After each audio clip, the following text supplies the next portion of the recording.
आज हम पहुंचे हैं उस दुर्भाग्यपूर्ण स्थान पर, लोहाघाट घाट राष्ट्रीय राजमार्ग के, जहां 4 दिसंबर की रात के हैं, 5 दिसंबर की सुबह के हैं। इसी स्थान पर जो चंपावत जिले के बालातड़ी से एक बारात लेकर वापस सिराघाट की ओर लौट रहा था बुलेरो वाहन, ठीक इसी स्थान से इन 2 पैराफिटों को तोड़ के जो है लगभग सैकड़ों फीट गहरी खाई में समा गया, जिसमें 5 बारातियों की मौत हो गई।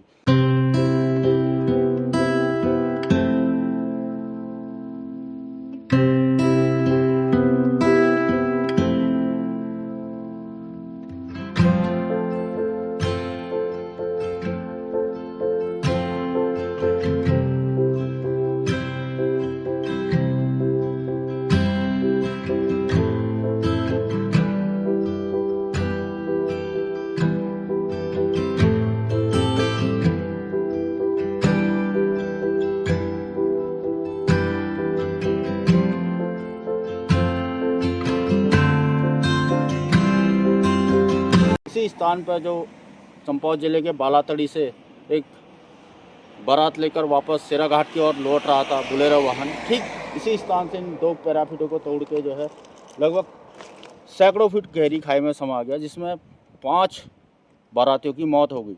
सबसे दुर्भाग्यपूर्ण घटना जो है इस सीज़न की जो है ये रही है। और इसमें जो सबसे दुखद पहलू था वो जो वर थे बबलू पांडा, उनकी बहन के हैं चाहे दीदी के हैं, भावना चौबे, उनकी और उनके एक 6 वर्षीय बेटे की जो है यही मौके पर मौत हो गई थी, और 3 अन्य बारातियों की मौत हुई। कुल 5 बारातियों की यहाँ पर को मौत हो गई थी, और जो बारात की खुशियाँ थी पूरी तरह मातम में बदल गई थी। तो जो दुर्घटना का कारण बताया गया उसमें जो चालक थे वाहन के देवीदत्त, जो कि वहीं भाटकोट सिराघाट के निवासी थे, उनका नशे में होना और अत्यधिक गति से वाहन चलाना। तो देख सकते हैं आप वाहन कितनी स्पीड से चला होगा कि 2 पैराफिट्स तोड़कर जो है सैकड़ों फुट गहरी खाई में जो है समा गया।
तो ये देख सकते हैं आप, जो मेरे पास ये वाहन दिख रहा है बुलेरो है ये।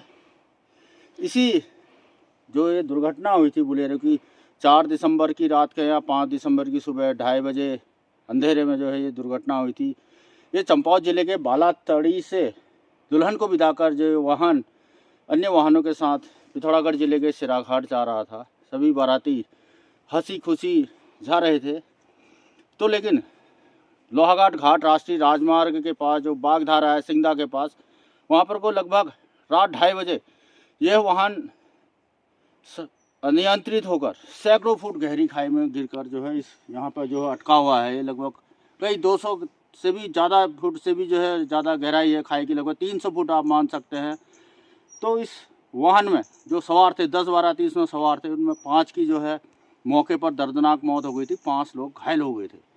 तो इसमें जो एक घायल बच्चा था लगभग 15 साल का, उसके द्वारा अपने लोकेशन भेजी गई, पुलिस को सूचना दी गई, जिसके बाद लगभग 3:30-4 बजे रेस्क्यू टीमें जो है यहाँ पहुँची, दुर्घटना स्थल का पता किया। जो इसमें सबसे महत्वपूर्ण भूमिका निभाई, मतलब इस दुर्घटना स्थल को ढूंढने में, वहाँ तक पहुँचने में, सिंगदा में होटल चलाते हैं मदन सिंह सामंत, और एक शिक्षक थे उनके साथ मनोज पंत, उनके द्वारा ही जो रास्ता बताया गया, वाहन को ढूंढा गया। और जो यहाँ पर को रेस्क्यू टीम जिसमें फायर थी, SDRF थी, लोहाघाट पुलिस थी और राजस्व विभाग थे, यहाँ पर को पहुँचे। देख सकते इतना बेहद रास्ता है कि पैदल चलना भी जो यहाँ पर को मुश्किल है। तो उस रात के अंधेरे में सभी रेस्क्यू टीमों ने और सामंत और पंत जी जो शिक्षक, उन्होंने अपनी जान खतरे में डालकर इस वाहन के पास पहुँचे, जिसमें 5 घायलों को उनके द्वारा, जो मदन सिंह सामंत उनका कहना, 5 घायलों को पहले हमने ढूंढा और उनको जो है किसी तरह रस्सी से कहे चाहे स्ट्रेचर से कहे, जो रेस्क्यू टीम थी उनके द्वारा सड़क तक पहुंचाया गया, लोहाघाट उप जिला चिकित्सालय पहुंचाया गया। उसके बाद जो है इस दुर्घटना में जो 5 लोगों की मौत हो गई थी उनको SDRF टीम के द्वारा सड़क तक पहुंचाया गया। तो काफ़ी एक दर्दनाक हादसा था। पूरी जो है बारात की खुशी मातम में बदल गई थी। जो दुर्घटना का कारण निकल कर सामने आया, उसमें जो बाराती थे घायल, उनका कहना था कि जो चालक था देवीदत्त, वो शराब के नशे में था, काफ़ी तेज़ वाहन चला रहा था। तो उसके द्वारा जो ओवर स्पीड जो वाहन था, एक हल्का सा मोड़ काटने के बाद पैराफिट से जो सड़क है वहाँ टकराया और उसके बाद पैराफिट तोड़ता वाहन देख सकते हैं लगभग 300, 250, 300 फुट नीचे गहरी खाई में जो ये पहुँचा। और यहाँ पर को भी इसके अगले टायर में ये पत्थर फंस गया, इस वजह से वाहन यहाँ पर को रुक गया, अन्यथा ये कई 300, 400, 500 फुट और नीचे जाता, नीचे जो है गधेरा बहरा वहाँ पहुँचता था। तो ये जो काफ़ी दुर्भाग्यपूर्ण हादसा जो है पूरे प्रदेश उत्तराखंड के लिए, चंपावत जिले के लिए रहा है, जिसमें 5 जाने चली। जो सबसे दुखद पहलू था, जो दूल्हा थे इसमें बबलू पांडा, उनकी दीदी थी या बहन थी भावना चौबे, उनकी मौत हो गई। साथ में उनके 6 साल के बच्चे की भी इसमें दुर्घटना में मौत हुई और एक 5 साल का बच्चा उनका जो चेतन वो जो है घायल है। तो देख सकते हैं कितना बड़ा दुर्भाग्यशाली जो है दिन ये रहा। तो जो इसमें कारण निकल के आए हैं, ओवर स्पीड, शराब या नींद की झपकी आना। दूसरा, इस स्थान पर जो है क्रैश बैरियर नहीं लगे थे जहाँ से दुर्घटना, अगर संभवतः लोगों का कहना है क्रैश बैरियर होते, मजबूती से लगे थे, दुर्घटना रुक सकती थी। और जो पैराफिट से भी बने हैं उनकी गुणवत्ता इतनी घटिया है कि सिर्फ खाली रखे गए हैं, उसमें खाली हल्का सा सीमेंट पे, और वाहन की टक्करों से 2 के 2 पैराफिट जो है टूट गए हैं। तो इसमें अब जो SP चंपावत है उनके द्वारा भी जो है अब कड़े निर्देश दिए गए, हर वाहन चालक की जांच होगी एल्कोमीटर से, जो शराब पिए हुए वाहन चालक होंगे उन पर कार्रवाई होगी। और हमारा भी सभी चालक भाइयों से ये नम्र निवेदन होगा कि आप लोगों के हाथों में आपकी सवारियों की ज़िंदगी रहती है, इसलिए नशा कर कृपया वाहन ना चलाएं। यात्रियों को सुरक्षित पहुंचाना जो है आपकी जिम्मेदारी रहती है।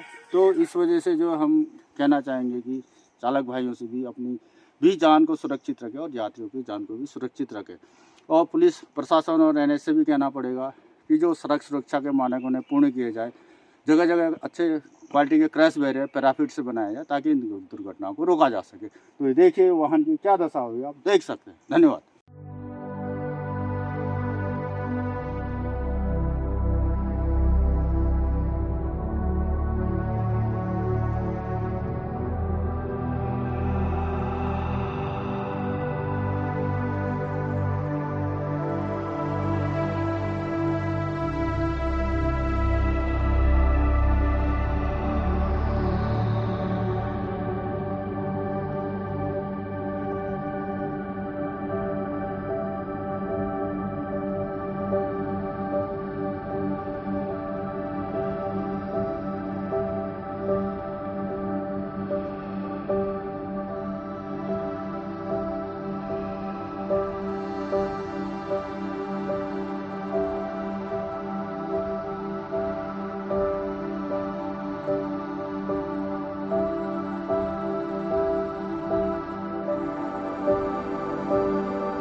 इस समय हम उस शख्सियत के साथ खड़े हैं जो कि कभी भी ये जो राष्ट्रीय राजमार्ग है उसमें जो दुर्घटनाएं होती तो उसमें लोगों की जान बचाने कई देवदूत का उनके द्वारा कार्य किया जाता है। ये युवा हैं जो मदन सिंह सामंत है, इनका शिमला पे जो है ये होटल चलाते हैं और कभी भी कोई भी दुर्घटना होती तो सबसे पहले स्पॉट पर पहुंचते हैं, घायलों की मदद करते हैं और कई लोगों की जो है जान बचा चुके हैं।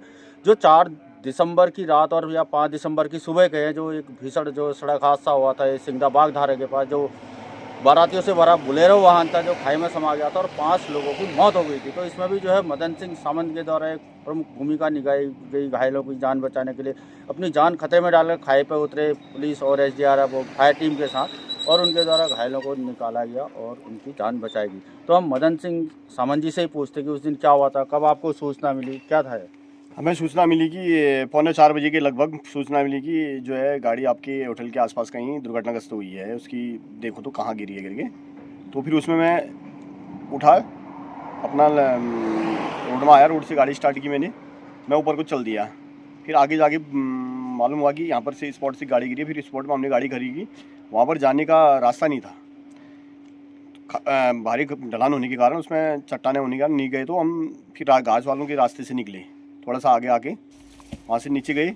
नीचे देखा कि हमने कौन कौन है वहाँ, पहले हमने उनको देखा सबको जो हमें पहले घायल थे, जो उनको हम लेके एक एक करके रोड में आए।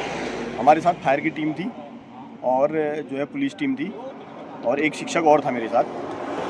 और जो है फिर उसके बाद जो है SRT भी आ गई थी, थाना पुलिस भी आ गई थी, सभी आगे थे। सभी ने सहयोग से जो है फिर हमने घायलों को निकाला पहले, उसके बाद डेड बॉडियाँ निकाली।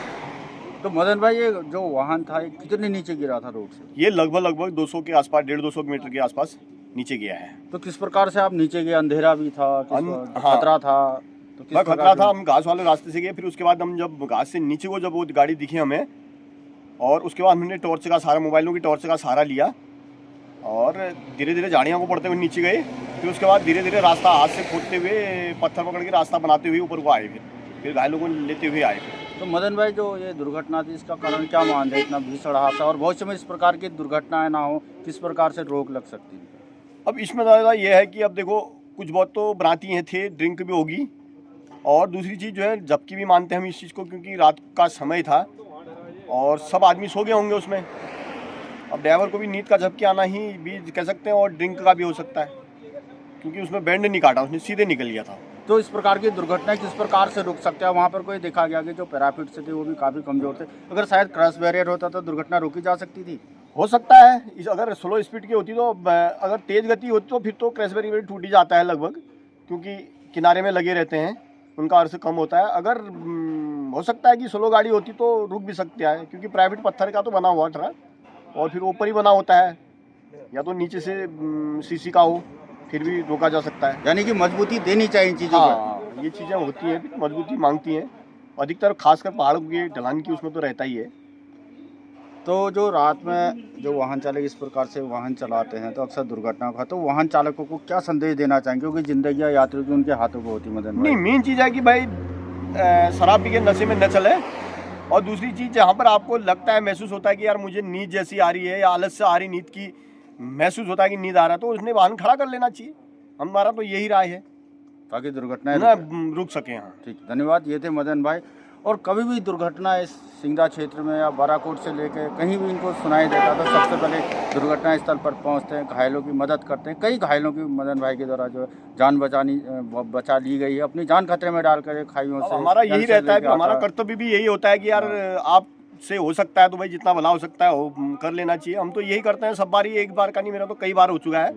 मैं तो जाता हूँ अपनी दुकान व्यवसाय छोड़ के भी जाता हूँ, बशर्ते कभी कभार कर्मचारी अगर ऐसा रहता है तो कर्मचारी को भी लेके चल देता हूँ कि यार चलो भाई थोड़ी देर हेल्प कराते हैं यार, हमारे हाथ से जितना होता है, इतना ही हो पाने वाला उतना करते हैं हम। धन्यवाद मदन भाई। ये थे मदन भाई जिनके द्वारा कई घायलों की जो है आज तक जान बचाई गई है। परसों बागधारा वाली दुर्घटना में भी अपनी जान खतरे में डालकर पूर्ण सहयोग इनके द्वारा किया गया। एक शिक्षक भी इनके साथ शायद उनको भी हम जो धन्यवाद देंगे और अन्य लोगों से भी कहेंगे कि अभी दुर्घटना होती तो घायलों की जान बचाने के लिए एक शहरी का, अच्छे नागरिक का जो कर्तव्य जो निभाए, जिस प्रकार से मदन भाई अच्छे शहरी का कर्तव्य निभाते हैं। कई जानें इनके द्वारा आज तक बचा दी गई हैं। धन्यवाद।